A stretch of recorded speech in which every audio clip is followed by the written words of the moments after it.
Hey, Rock Youth, thanks for joining us for Team Talk. It is Friday. We're glad you're with us. We're talking about our ID series, Becoming Who God Created Us to Be. Today we're going to talk about what we learned as we were learning and reading in this flee, pursue idea.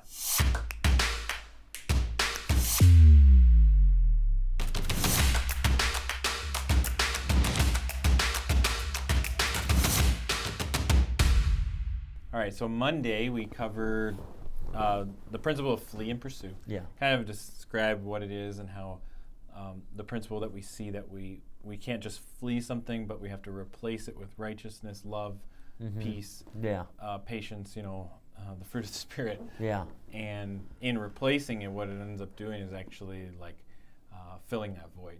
Right. And helps us to not desire to go back to our sin, or like Proverbs says, like a dog returns to its vomit. Yeah, go back to its vomit. We know that it's bad for us, but we still do it, even though we desire righteousness and all that kind of stuff. And so this week, what are some things that you realize or you saw as examples in your life of this principle of fleeing and pursuing, and how that has demonstrated itself? So for me, if going back to my middle school years and in high school, bad company, obviously, hanging out with people that really corrupted me to do things that I really shouldn't be doing. Which that's a whole nother verse. Bad company corrupts good morals. Right. We've gone over a lot of that in the past here on some of these. Yeah. But just allowing that bad company to corrupt me, and then it falling into sin with all of it, right, and then having to basically flee from that, walk away from all of it. Right. Not easy, Right, just hanging with the wrong crowd that caused you to fall into the sin. Right, exactly. Yeah. And then, and then it manifests itself into, as I got older, a lot harder things, like partying, women, drinking. Right, well, I think about, so you're a lot referencing to the Cain and Abel passage. Yeah. And what's interesting that I saw there when reading it is, God comes to him and says, sin is crouching at the door waiting for you. Yeah. That's scary. It is. But it's crouching, and God says but you still have to make a decision. And so lets him go and make the decision he wants to make. God warns him and teaches him and shows him the righteous way, and he still says, "No, I don't care. I'm going to go after this thing." Right. And so when I think about that and the falling aspect, what you see is that slow fade. Yeah. He had opportunity to ponder and think about it. That's what we see from that Psalm 1 passage in there is, it talks about a man who's walking by and then is standing and then is sitting. And you see this progressional, he was just walking by and got tempted and saw what was going on. And then he stopped and he stood and he watched it. Yeah. And then he just sat down and partook in it. Yeah, that's what I kind of hear in your story. It is, and it really takes place over a long portion of my life, and it just progressively got worse. And as that sin crouched at the door, I ended up indulging in it. Right. And then coming to the grand crescendo of having to really flee from it and pursue righteousness. Yeah. Once getting in my Bible, reading my Bible, and right, because now you have these patterns and these addictions and whatever, just so habits. Much to hack away, to have the Lord work through me and get rid of. Yeah. Which that might not be the case with a lot of you. That's my story. I started bad and kept going bad, and it ended up using a huge chunk of my life. Right. Which is why we're constantly trying to persuade you, to teach you guys to get your Bibles. Bibles. But even that flee aspect, once you decided, okay, I'm gonna flee this. Now you have this not only lifestyle, but you have this friend group. At the time, your wife wasn't saved, and you were saved. And so, you have this. It doesn't just affect you, but those around you are making it even harder on you. Yeah.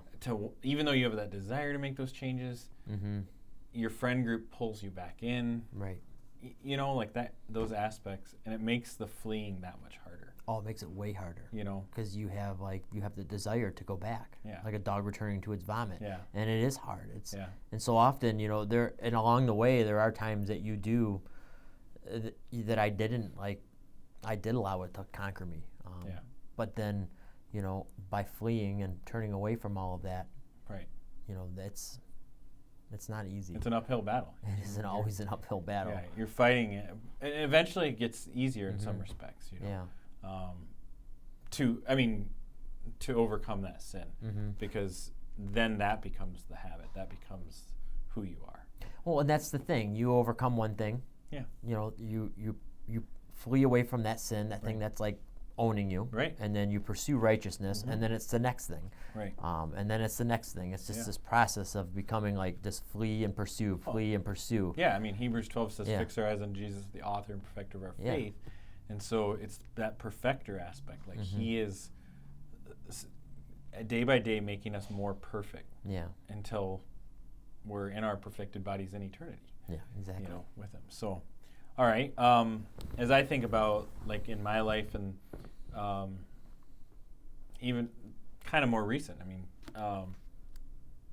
I was just praying about, you know, what does it look like to flee and pursue, like right now, because like, you know, we can always go back to our younger days and we try and relate with the teenagers and stuff, but it's still true today, this flee pursue thing. And I mean, you were sitting there at the table, and I was very rude to my wife the other day, talking about curriculum and stuff at the church and all that kind of stuff, and I just was, and it was wrong. It was sinful. You know, like I shouldn't have treated anybody that way.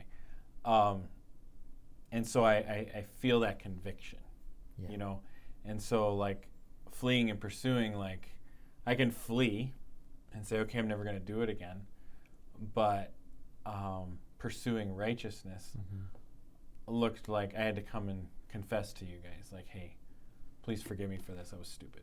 Right. You know what I mean? Like, and so a lot of us try and like deal with it in the subtle way, like, okay, I just won't do that again. Right. You know, and hope it gets better. But like God calls us to so much more. And who's to know if we ever actually do flee from that, because we never go and confess. And that's actually one of the things we read this week. Is in order to be forgiven, we have to confess. Yeah. You know, give that accountability to each other. Yeah. And it's so hard to do. Yeah. But when you do it, like, it probably felt so much better. A weight off your shoulder. Like a weight. It's just like, it was probably burdening you. And part of the weight is just knowing I need to do it. And I'm just like, I don't want to do that because that's embarrassing or annoying or, you know what I mean? Yeah. I mean, it's like, okay, so we have little kids, but our kids do something wrong, whatever.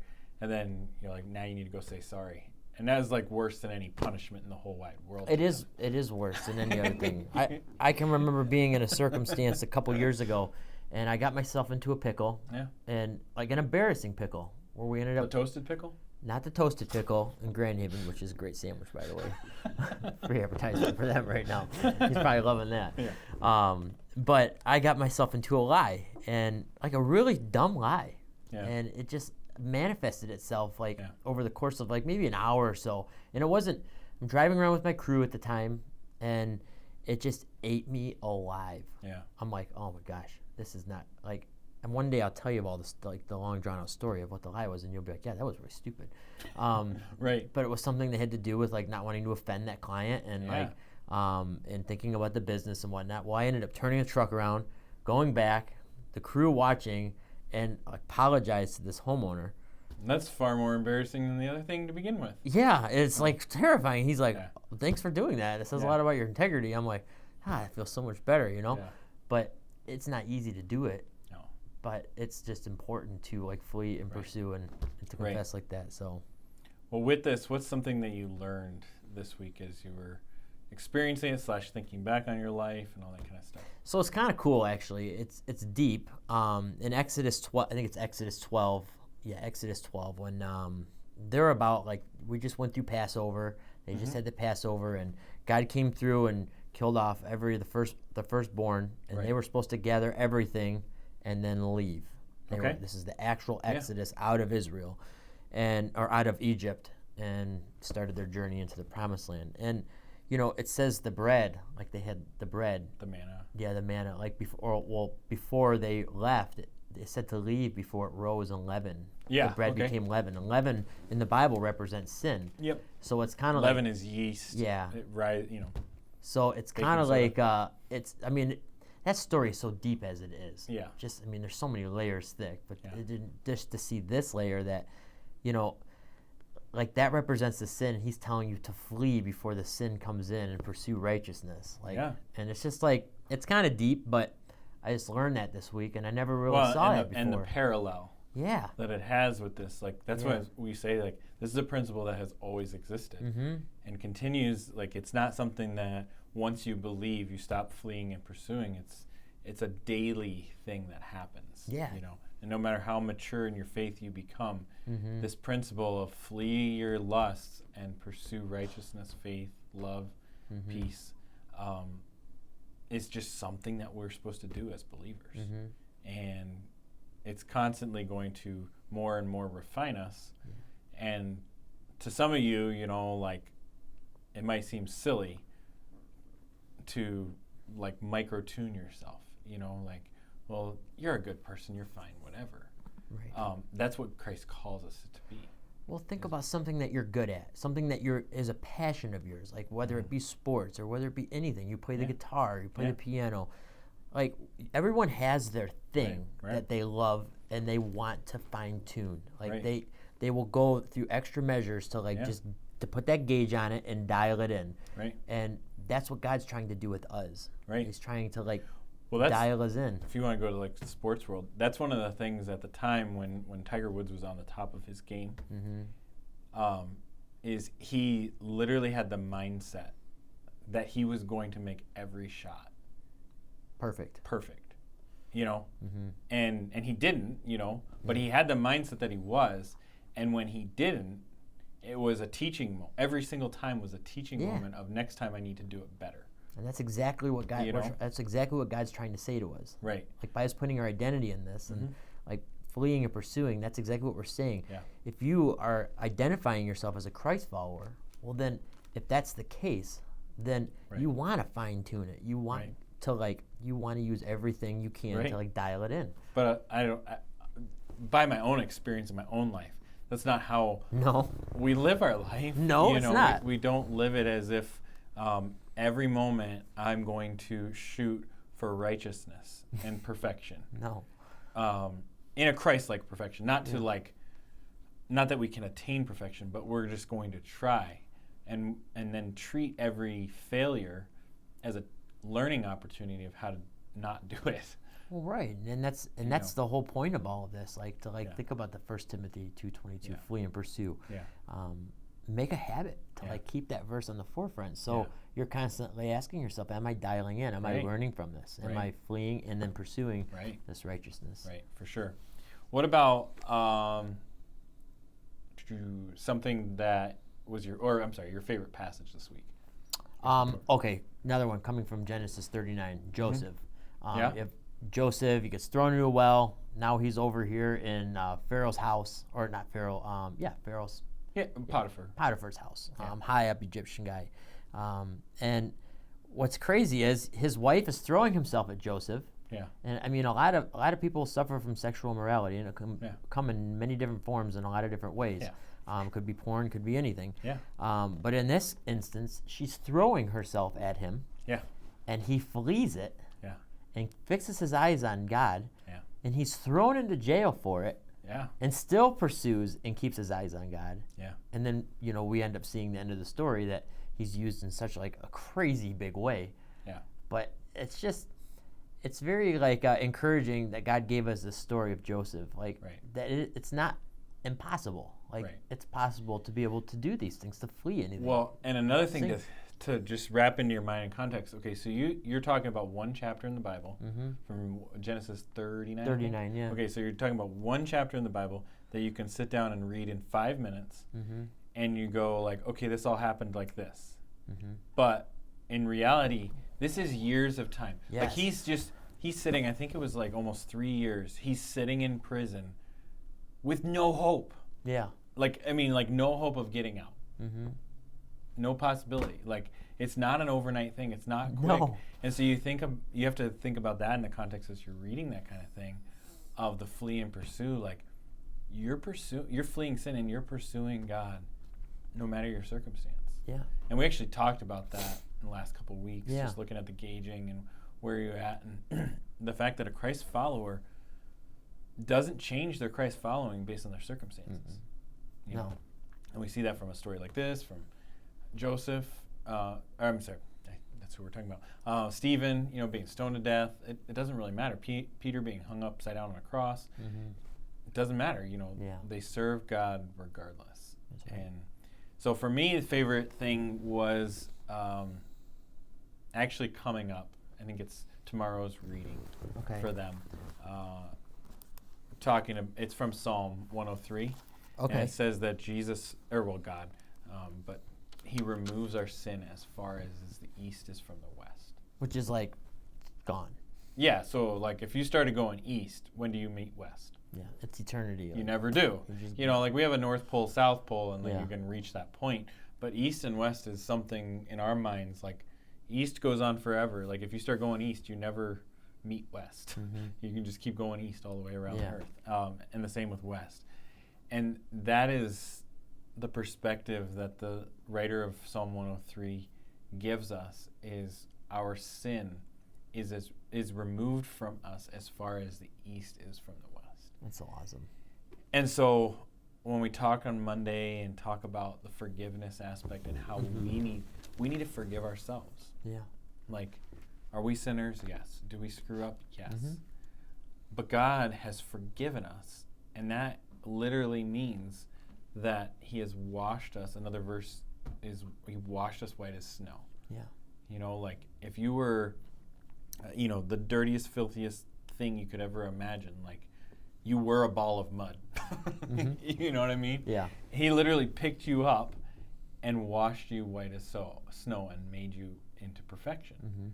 And we have to live like that. Yeah.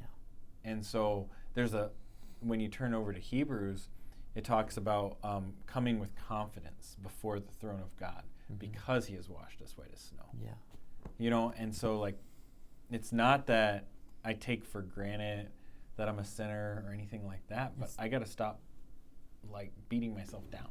Yeah, it's not that we want to look at it like insurance. Yeah. Like it's just, it's just like a free ticket to do what we want. Right. But when you feel, some people will do that. Yeah. Some Christians do that. Well, and Paul even writes about that in Romans, and he says, since you've been forgiven, do you now just go on and sin as much as you want because you know you'll be forgiven? Heavens no. Yeah, he says, of course not. No. Like, no. But no, it's true when you look at it, because we feel beat up. Yeah. Like after. Yeah. No, he's saying east to west. Yeah. Like, just flee from it, pursue righteousness, it's gone. Well, the thing that we can see from that, and why this is really one of my favorite passages from this week, is we know that is Satan speaking to us when we feel down and out about something that's already been forgiven. Because we know that it's not God, you want to know if you're hearing the voice of God or not. Well, one of the things, if you have repented, now I'm not saying you've just like said, okay, I'm sorry, God, but like you're actually like desiring repentance, walk away. I've fleed my sin, and I'm going to pursue righteousness, and I'm pursuing righteousness, It's forgiven. Yeah. Walk away.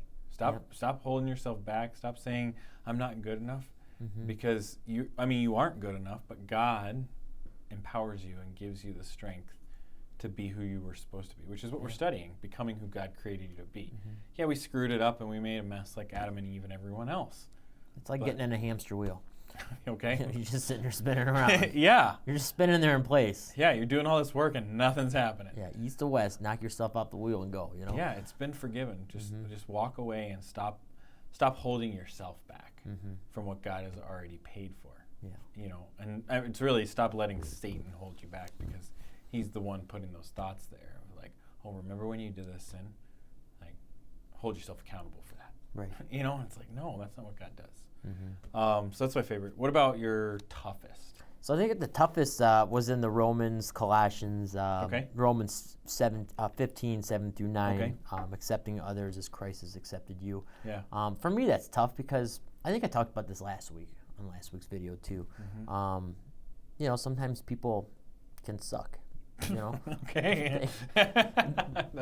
To say it like it is, I do, so yes. Yeah, sometimes I suck. Yeah, sometimes people suck. And, it's not like, it's just not easy all the time to like, just forgive them. Or like and sometimes you hold that deep animosity in it, and it kind of comes down to like, that sin, like you're just sitting there waiting on it. Yeah. Just let it go and forgive it. Like, right. Like the way God forgave us, like the mercy He's shown us. Like, who am I to for sure. to like sit and like drag on that? Like, and even though you get yourself to a good place where you're not there, it still like lingers deep down somewhere. Yeah. Do you know what I mean? Yeah. Oh yeah. And for me, just reading this just helped me to like really bring that to the forefront and just like meditate on it and just take it to the Lord and be like, yeah, this has to go. Like, yeah. One of the things, I don't know, the last 6 months that's really become huge. Like the Lord just keeps bringing back to mind, and I keep meditating on the idea like, okay, so we're all creating the image of God. We've been studying that, and I've just been thinking about like how every single person is creating the image of God. God loves them all. And so if you look at the temperature of society and where things are at and the racial things that are going on, one of the things we were actually talking about this morning, a few of us on staff were talking about this morning, is how like there's become this divide between the maskers and the no maskers, and how like whichever side you're on, there's almost a hatred towards the other side. Yeah. You know, and it's almost like created a race riot kind of sort. I know that's not a race, but like it's a between a maskal riot. Yeah, and you think about like whichever side you're on, like the person on the other side of the mask or not on the other side of the mask, still created in the image of God. Yeah, was still created there. And whether they're a believer or not, if they are a believer, we're to love our brother. If they're not a believer, then we should love. We should want to show them the love of Christ because they're headed in a different direction. Like that's not good. But it's just can be hard, especially that is a very applicable thing right now. Whatever side you're on. You don't need to comment on it. And it happened like when we were younger, and 9/11 happened, instantaneously there was a mindset in America that all Arab people were going to bomb us. Yeah. You know, and it's like if you, like in the American mindset, American culture, instantaneously Arabic people were just had that stigma, that mindset. You know, and it's just not the way God views people. No. And it's not true about people. No, not at all. There are people that are that way, you know, that do want to destroy you or destroy Christians. Yeah. But what's interesting is even when Christians are persecuted for their faith, Stephen, he's being persecuted by a Jew, you know, being Paul, you know. Paul is the one who's soon to become most of the Bible. Yeah, who killed New Testament. Stephen. Like we keep talking about Stephen being stoned to death a lot. You know, it's just such a powerful passage to look at and person of the Bible to like model our life after. Paul is the one who is standing in control and says, "Okay, guys, pick up these stones and kill him." Yeah. You know, and Stephen just gracefully dies. Yeah. In the name of Christ. And lets Paul do that to him. You know, and is Paul wrong? Yes. Could Stephen get up and yell at him? Yes. Does he? No. He just preaches the gospel because that's the most important thing. You know, and the cool thing is, a chapter later, Paul gets saved. Yeah. And I wonder, we never hear about it, but I wonder if that moment with Stephen was a big contributing factor. Well, everything is a web. God uses every situation to glorify Him. Yeah. And like being Paul, you're right. We don't read if Paul like meditates on that, but I'm sure that played a huge part in the role of like as Paul like is getting saved and he's getting stoned to death, and God speaks to him and says, "This like, well done, good and faithful servant." Yeah. Like Paul's standing there like what was that? The heavens like you know you always think about Paul, you know, you know that kind of thing. Yeah, that actually happened to Paul. You know, or in front of Paul, not to Paul, but in front of Paul, and he got to experience the joking cartoon thing that we think of as the voice of God speaking. That actually happened in Paul's presence. Oh yeah, and then knocked off his horse, blinded. Yeah, and happened again to him. Yeah, that's true. It actually happened to him. Then. Yeah, crazy stuff. But you know, when I think about that, you know, it's eye-opening, you know, to my faith and how I need to move in my life. It is, and it's it's hard, whatever the circumstances in your life, like if people irritate you or there's a sin you're holding on to, just flee it and put your eyes on God and pursue righteousness. Let him dial you in. Yeah, because honestly, I mean, you see that in most of the scriptures that Jesus is talking in Matthew, Mark, Luke, and John. He continually goes back to loving one another and what it looks like, and that's what you're pointing to here. Because a lot of us can love God. It's kind of almost easy because he forgave us for our sins. Right. But how do I love this person here who is fallible and keeps on sinning towards me? Yeah, that's not going to be perfect towards me like God is perfect towards me. Yeah. And we're constantly slapping each other in the face. And what God says to that, though, is how can you love me who you've never seen, but you can't love the person who's right in front of you? Right in front of you, yeah. Yeah. So it's powerful. Well, you think about it in the first context of like God's perfect and it's easy to love him. God says, whoa, whoa, whoa, you can't love me. You've never seen me. But you have seen this person. Show love to them. And in that, you're showing love to me. That's right. You know, for me, the toughest passage comes down to the confess one from 1 John. Okay. That you guys will get to tomorrow. But it's the toughest because confessing is hard. Oh, it is hard for all of us. And I don't know if I've ever met anybody that it's easy for. No. And so we've talked about John 14:6 and how it says, you know, conviction of sin, righteousness, and judgment. And so you feel that. You feel the Holy Spirit speaking to you. And do you go and confess? You know, because there's a promise with it, which is so cool, that you'll be forgiven. But there's also the negative, like reverse promise of if you don't confess, you're not forgiven. Right. Like it doesn't say that, but you can infer it because like if you confess, you are forgiven. Yeah. So the inverse is implied. Yeah. You know, so like if you just go, I'll just never do it again, it's not going to happen. You're going to do it again. It's going to come back up because you need that accountability. You need people to know like this is something I struggle with. If you see it, show me.